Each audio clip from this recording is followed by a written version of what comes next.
প্রিয় দর্শক বন্ধুরা, এই মুহূর্তের জন্য সর্বোচ্চ ন্যায়ালয় সুপ্রিম কোর্টের গুরুত্বপূর্ণ খবর আপডেট। কার্যত 2016 এসএসসি এসএলএসটি চাকরি বাতিল সংক্রান্ত মামলায় 476 জনের গুরুত্বপূর্ণ খবর আপডেট উঠে আসছে। এই বিষয়ে কিন্তু সবটাই প্রোভাইড করছি জরুরি বার্তা। অবশ্যই আর্জেন্ট ভিত্তিতে ভিডিওটা ক্রিয়েট করতে হচ্ছে আপনাদের জন্য। অবশ্যই ভিডিওটিকে সম্পূর্ণ শেষ পর্যন্ত দেখে নেবেন, চ্যানেলটিকে সাবস্ক্রাইব করে নিয়ে সঙ্গে থাকবেন। চলুন বন্ধুরা, কথাবার্তা না বাড়িয়ে আমরা আলোচনার মধ্যে প্রবেশ করে সম্পূর্ণ বিষয়টিকে জেনে নেওয়ার চেষ্টা করি।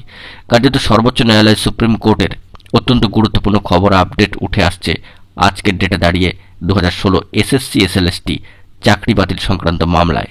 বন্ধুরা, আমরা জানি যে সর্বোচ্চ ন্যায়ালয় সুপ্রিম কোর্টে এই গুরুত্বপূর্ণ মামলাটি কিন্তু রয়েছে আগামী 16 জুলাইয়ের জন্য, এবং ওই দিনটি বিশেষ গুরুত্বপূর্ণ দিন হয়ে যেতে পারে।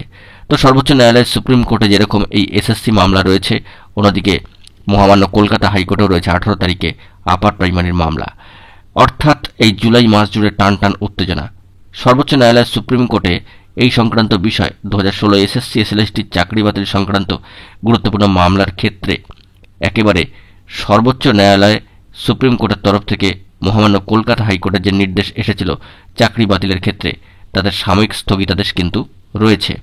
তো সেই দিক থেকে প্রায় 26,000-এর কাছাকাছি শিক্ষক অশিক্ষক কর্মীদের আপাতত একটা স্বস্তির জায়গা তো রয়েছে। তো এদের সবাইয়ের কথাই কিন্তু শুনতে চায় সর্বোচ্চ ন্যায়ালয় সুপ্রিম কোর্ট। তাই নতুন করে মহামান্য কলকাতা হাইকোর্টের নির্দেশকে চ্যালেঞ্জ করে সর্বোচ্চ ন্যায়ালয় সুপ্রিম কোর্টে কিন্তু ফের মামলা জমা পড়ায় তা গ্রহণ করল দেশের সর্বপ্রধান বিচারপতি সম্মানীয় বিচারপতি মহাশয় DY চন্দ্রচূড় মহাশয়ের বেঞ্চ।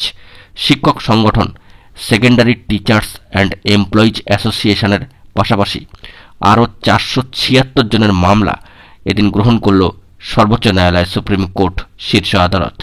শুনানির পর্যবেক্ষণে সম্মানীয় প্রধান বিচারপতির মন্তব্য, আমি তাদের অধিকার আটকাতে পারি না।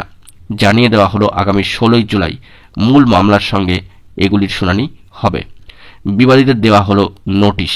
মহামান্য কলকাতা হাইকোর্টের নির্দেশকে চ্যালেঞ্জ করে একদিকে যেমন রাজ্য সরকার, স্কুল সার্ভিস কমিশন, মধ্যশিক্ষা পর্ষদ সুপ্রিম কোর্টের দ্বারস্থ হয়েছেন, তেমনি চাকরিহারা শিক্ষক শিক্ষিকারা কিন্তু আলাদা আলাদা করে মামলা করেছেন। গত 7ই মে সর্বোচ্চ ন্যায়ালয় সুপ্রিম কোর্ট মহামান্য কলকাতা হাইকোর্টের নির্দেশের উপর স্থগিতাদেশ দিয়েছে। মামলার নিষ্পত্তি না হওয়া পর্যন্ত কারও চাকরি বাতিল হবে না বলে জানিয়েছে সম্মানীয় সর্বোচ্চ ন্যায়ালয় সুপ্রিম কোর্ট। তো দেখা যাক এই বিষয়ে পরবর্তী ক্ষেত্রে আগামী 16 জুলাই শুনানি থেকে কি খবর আপডেট উঠে আসলো। আপাতত আবারও কিন্তু কিছু মামলা গৃহীত হলো সর্বোচ্চ ন্যায়ালয় সুপ্রিম কোর্টে। সামাজিক গণমাধ্যমের সূত্র ধরে গুরুত্বপূর্ণ খবর আপডেটটি উঠে আসছে, যে সরাসরি আপনাদের মাঝখানে প্রোভাইড করলাম। এখন এই পর্যন্তই গুরুত্বপূর্ণ আপডেটগুলি পাওয়ার জন্য অবশ্যই তাই এখনই চ্যানেলটিকে সাবস্ক্রাইব করে নিয়ে সঙ্গে থাকুন।